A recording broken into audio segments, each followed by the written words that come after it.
Hey everybody, it's Wei Ting here, and normally on Friday nights, John Pollock and I do Rewind to SmackDown, and that is typically reserved for our Patreon feed, which is postwrestlingcafe.com. Tonight, John wasn't able to join us due to just family reasons, and it's all, very good reasons too, nothing to worry about. It's a celebratory occasion. But instead, I had Andrew Thompson join us, and I know a lot of people had a wonderful experience listening to Andrew's thoughts on everything that's going on in the world right now on a recent edition of Rewind to Raw.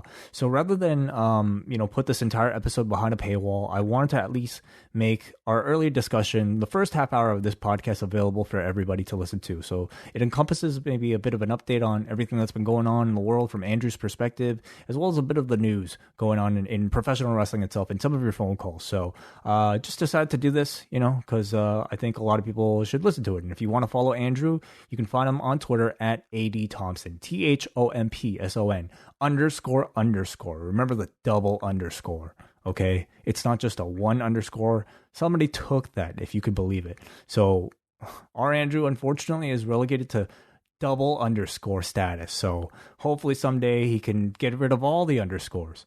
But for now, it is at ADThompson __. Hope you enjoy the conversation. And if you like the show, consider subscribing to postwrestlingcafe.com for just $6 a month, getting you a bunch of the shows. Of course, Rewind to SmackDown live every Friday night. Our MCU reviews, which culminate on Tuesday with our Endgame review, Total Recall, all of our Rewind Aways, just a ton of stuff.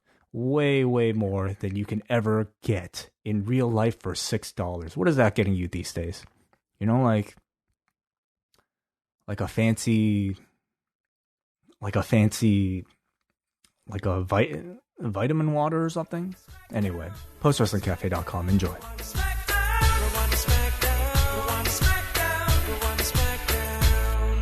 It is officially Andrew Thompson week here at Post Wrestling, straight off of a wonderful, fantastic appearance on the British Wrestling Experience. And who knows what else. He's been on a number of podcasts, I understand, this week. But saving perhaps, hopefully the best for the very last on a Friday. We have Andrew Thompson here, Post Wrestling Zone. How are you doing, Andrew? What's going on, Wade? Thank you for having me on, man. It's a greatly appreciated. Always a good time hopping on here with you or John, or the combination of both. And had a great week at Post Wrestling, I would say. Had a real eventful week. Very busy week. I mean, well, first of all, how many podcasts did you do this week? I mean, outside of all your writing work that you've done. On Tuesday, I did a podcast with two friends of mine that work over at Fightful. And then I did the British Wrestling Experience. And I did a podcast with a guy named Steve earlier today. And I think he was like a big fan of Post Wrestling. I think he's cool with Braden Harrington. And I did another podcast with another friend of mine before that. And then tomorrow I'm doing a Backlash preview show with another friend on Twitter. So they podcasted me out, man. The man is an incredible demand. I really had no idea. I honestly felt really bad, asking you, knowing that you had already agreed to do British Wrestling Experience. And Andrew could have definitely said no, but he's like, yeah, I'll do it. And obviously, everything, on top of all the work that you're doing, writing for us and doing your own interviews, right? And of course, everything else that's going on in the world right now. So I think, again, before we jump back into the wrestling discussion, your appearance on Nate on Rewind to Raw from several weeks back, I think had a really big effect on a lot of our audience. So this might be an opportunity for our audience to be able to at least catch up with you. We're a couple of weeks removed from maybe, some that last interview we did with you. First of all, how are you feeling right now? Better than I was a couple of weeks back, because I feel like things have slightly progressed, but not at the point where it needs to be. I do feel like things have kind of the tension has sort of went down, but it feels like things keep popping back up and make those tensions rise again. But I mean, overall, I do feel better than I was a couple of weeks ago, because last week, you just kind of feel drained and just out of energy just from seeing everything that was going on. And now I kind of feel like I'm starting to get back into somewhat of a similar groove that I was before, but still, worrying about what's going on, of course, in the world. As far as the discussion that you think has sort of been prevailing out of everything, and we're a couple weeks, I suppose, into this entire thing, and it's important to understand that it's an ongoing process. Do you feel like that momentum is still up there? Do you feel like the topics that need to be discussed are being discussed at this point? So as far as like the death of George Floyd, I feel like the media coverage and the protests as well, I feel like the media coverage has slightly went down. Like you don't see the protests that are still going on, but they're still happening, but the media isn't covering it as much.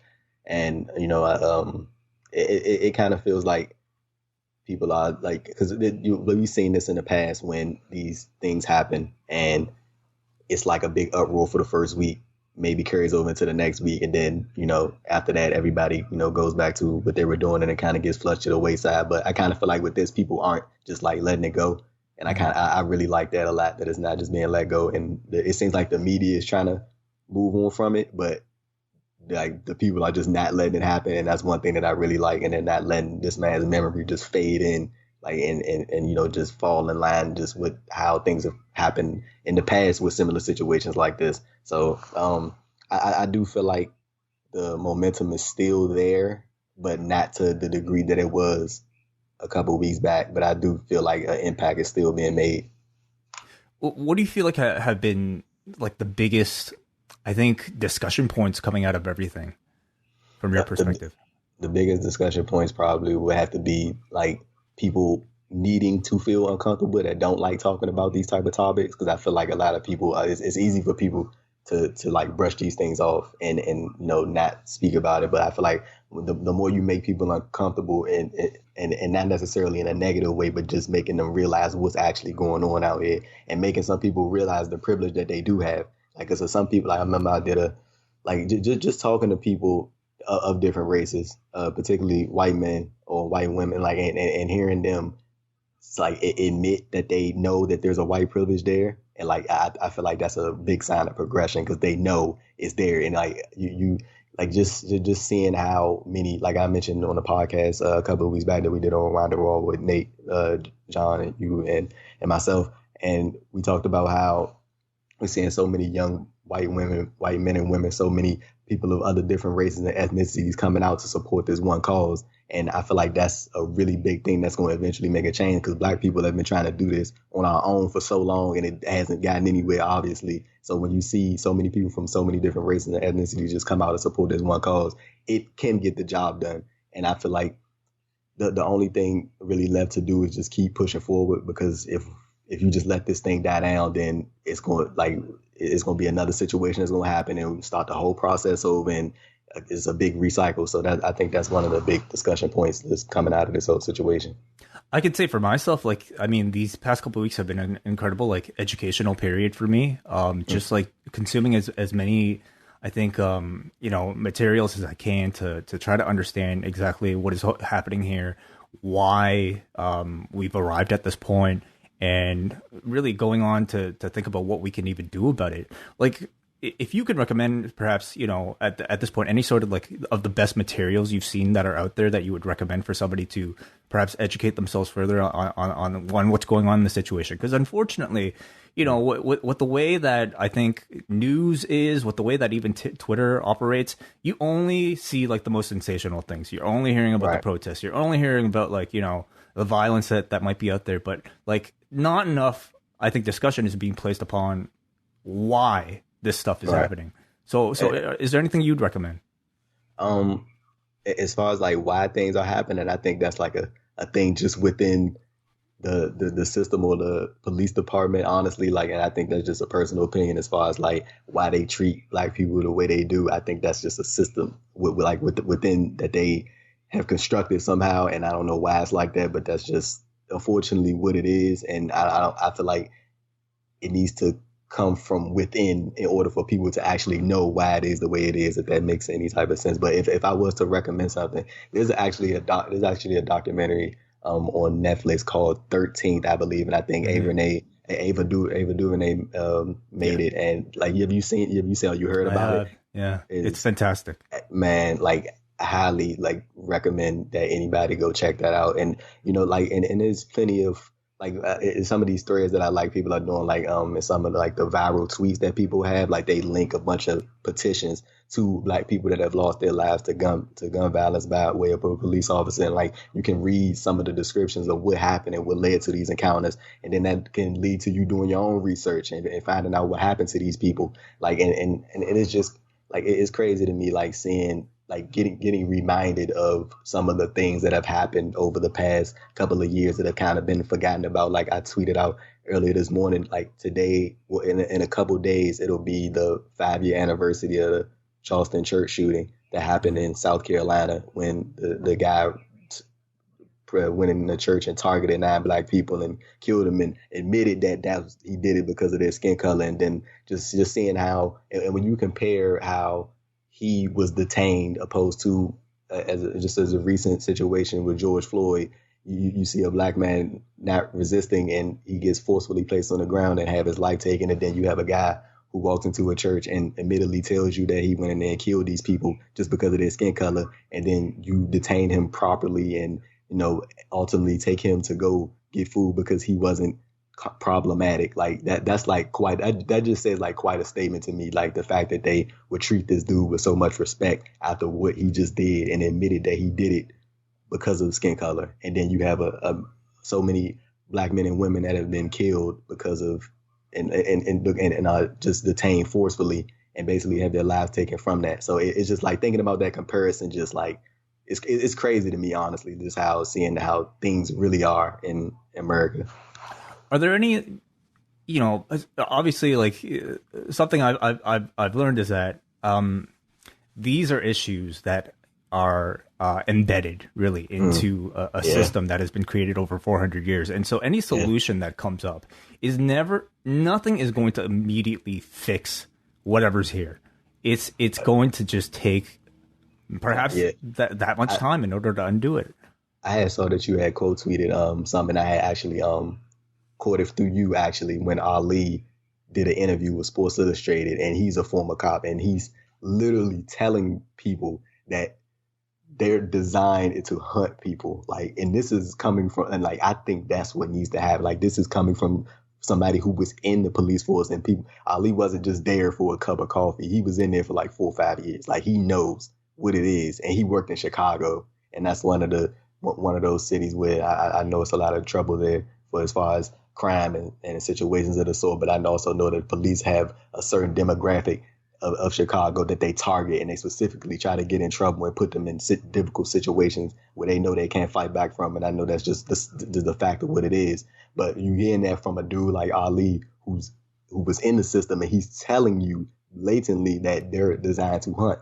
And I feel like Minnesota, they're doing the right thing by defunding the police and building the police system up from the ground up. And then you train people properly and you let them know what it is and what they shouldn't do, and make sure you have the right people in there, do background checks. Because like when you, like, honestly, like some of these people that you are letting in there are racist. Like you letting these people, like, it's just what it is. They're letting people in our race, and they're not doing the proper background checks to find out who some of these people are. Like even I'm pretty sure you probably saw the video in Rome, Georgia. They had a KKK rally recently, and it's just crazy to me, like how the KKK isn't viewed as a terrorist organization when they literally target anybody of color, like any other ethnicity. Like it's ridiculous to me how not the world, but like the government views them as some like proper legal, like, you know what I'm saying? Like it's crazy, but they view the Black Lives Matter move as some type of threat, like, or the Black Panther Party as some type of threat. Like it's just crazy. Like it doesn't take a lot to realize like what is going on, man. It's like ridiculous at this point. Like just seeing like and especially that video specifically, because it's just crazy to me how like airheaded some of these dudes are. Like and it's just like. The fact that it even exists in 2020 anywhere in the world, especially like in America, like in a country that I think really has prided itself on like being, a melting pot for all sort of ethnicities, and the fact that even something like that is still able to freely exist in this country it's ridiculous. I wanted to absolutely recommend the Ali video, and also the article he did on Sports Illustrated, but also again 13th. on which Neil has informed me is actually free on YouTube right now. The whole thing. Oh wow. So it provides like I think a great crash course on like how this stuff has been built in systemically from the very beginning. Mm-hmm. Last thing I wanted to ask you before we kind of move on and get more into the wrestling stuff, like, you know, as far as actions that are being taken right now, last time we spoke to you, you know, it had only been Derek Chauvin that had been arrested in the case of George Floyd. Now all 4 officers have been charged. There obviously has been like great public outcry for the arrest of the killers of Breonna Taylor. That's been really out there right now. What are some other actions that immediately that you would like to see?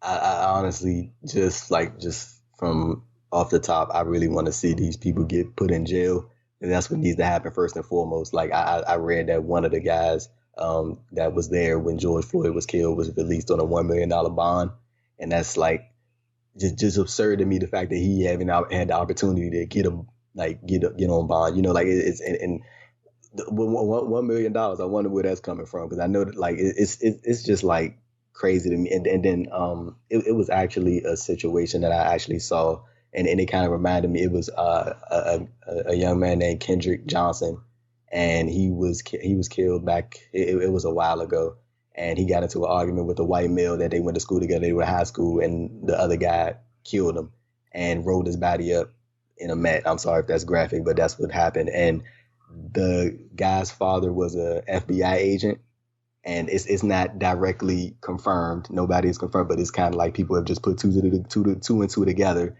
that the guy just got off and nothing happened to him. And he did an interview a couple years later, and he was asked about, did he kill Kendrick Johnson? And like you get like, it's not hard to read people and body language and how they can't even look you in the eye when you're just talking to them. And like, he just like reeked like the just guiltiness. And it's sick to me that the fact that this man can go on and live his life and play college football and, you know, live a regular life. And then you got a young man who wasn't even able to graduate high school.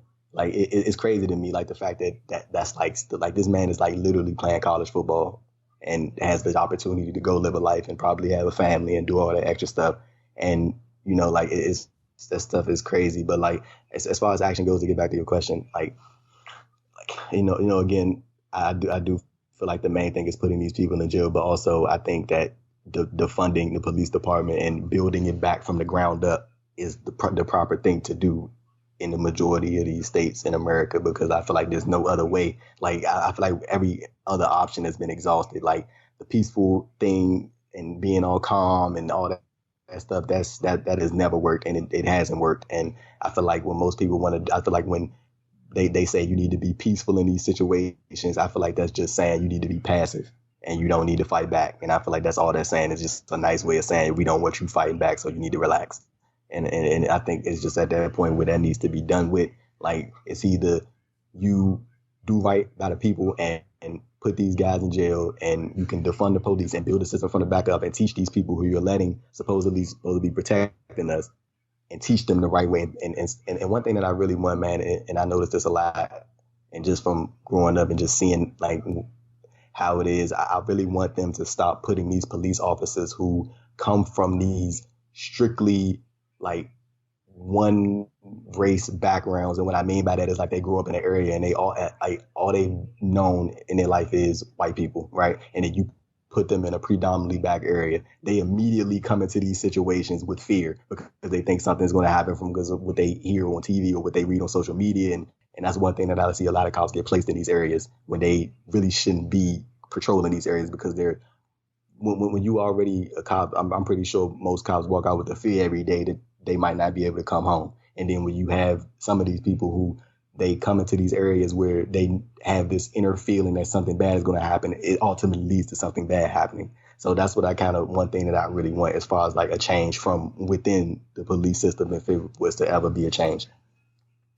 I know a lot of people will probably want to talk to Andrew. So you know what we're going to do this week? Rather than having everybody wait until the end of our SmackDown review to get the call, I will say if you're going to call to talk about SmackDown, wait till afterwards. But if you wanted to just talk to Andrew about maybe anything in the world of in the world period, or even just in sort of a news, but not relating to SmackDown, you can Skype us right now at Post Wrestling if you look on Skype, and we'll take some phone calls. But before we do that, let's get into some news of the week. Shall we? In the wrestling world, okay? Shall we? Biggest news, biggest story coming out of the WWE this week is the news that Paul Heyman is out of Raw as executive director, and Bruce Prichard from SmackDown is in. WWE tweeted this out yesterday, saying, in an effort to streamline our creative writing process for television, we have consolidated both teams from Raw and SmackDown into one group led by Bruce Prichard. Paul Heyman will concentrate on his role as an in-ring performer going forward. Your immediate reaction to this, Andrew?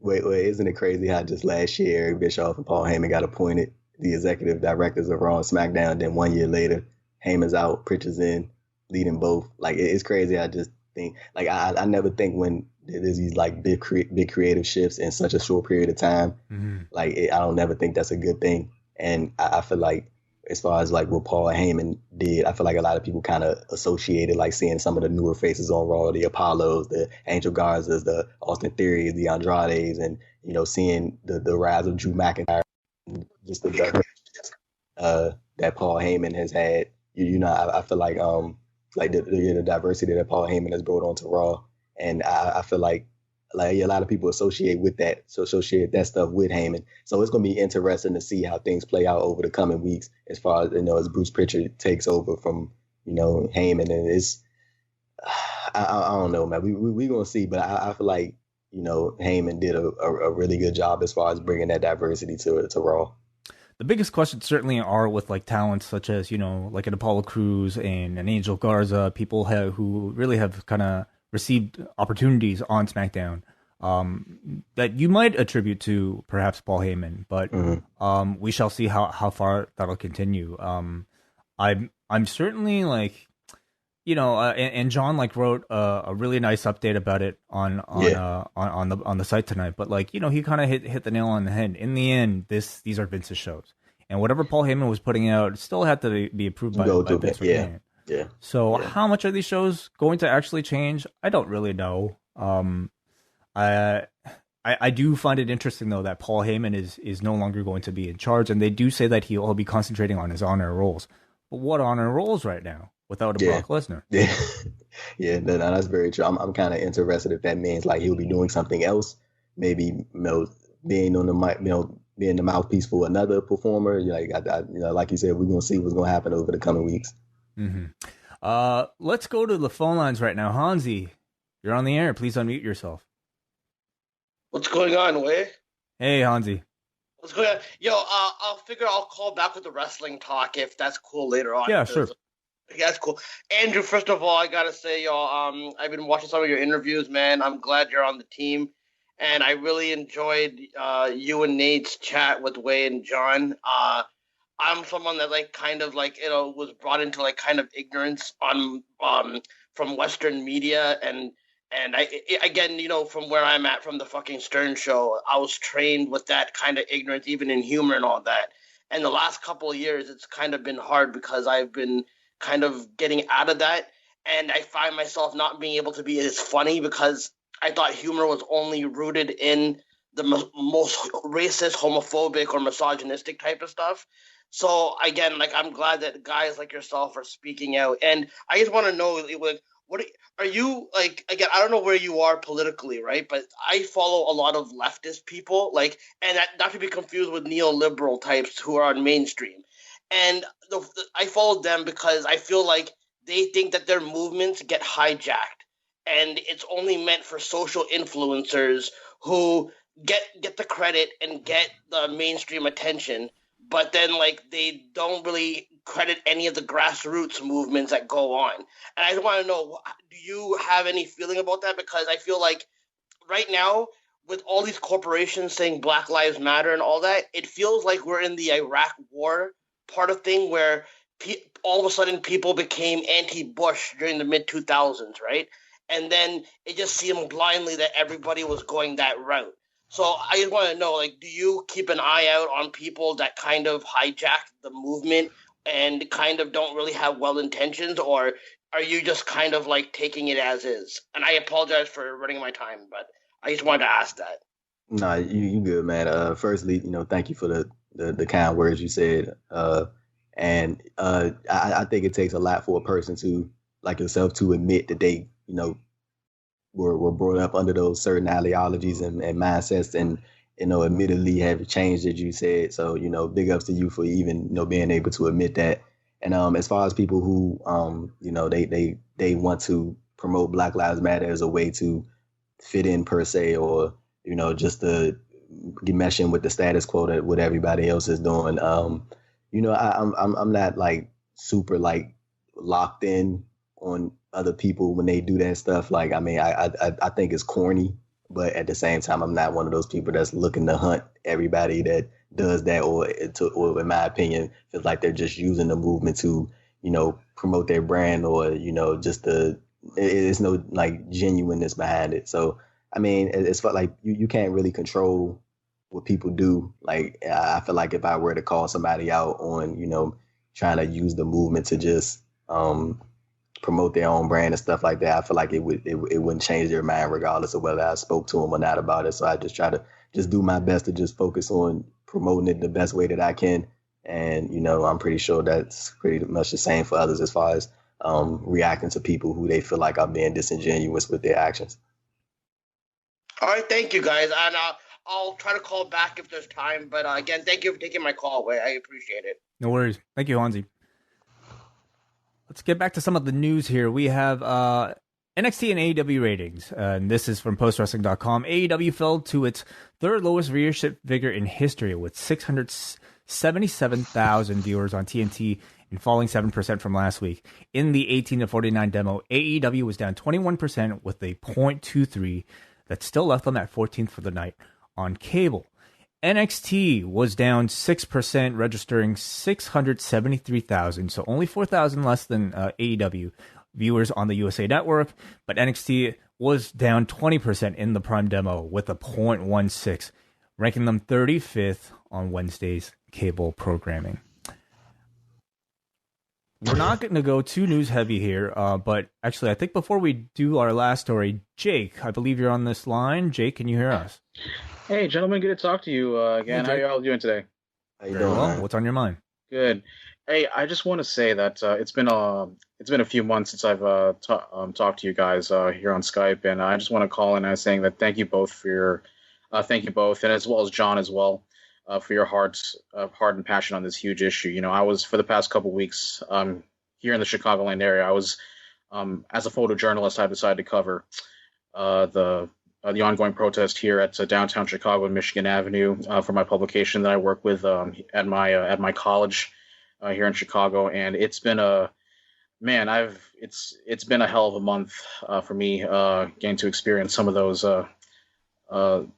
and got a healthy dose of those pepper spray and some of the batons that almost got to me, but thank goodness I didn't get fully injured during some of those weekends. But it's tough. It's tough that we're still.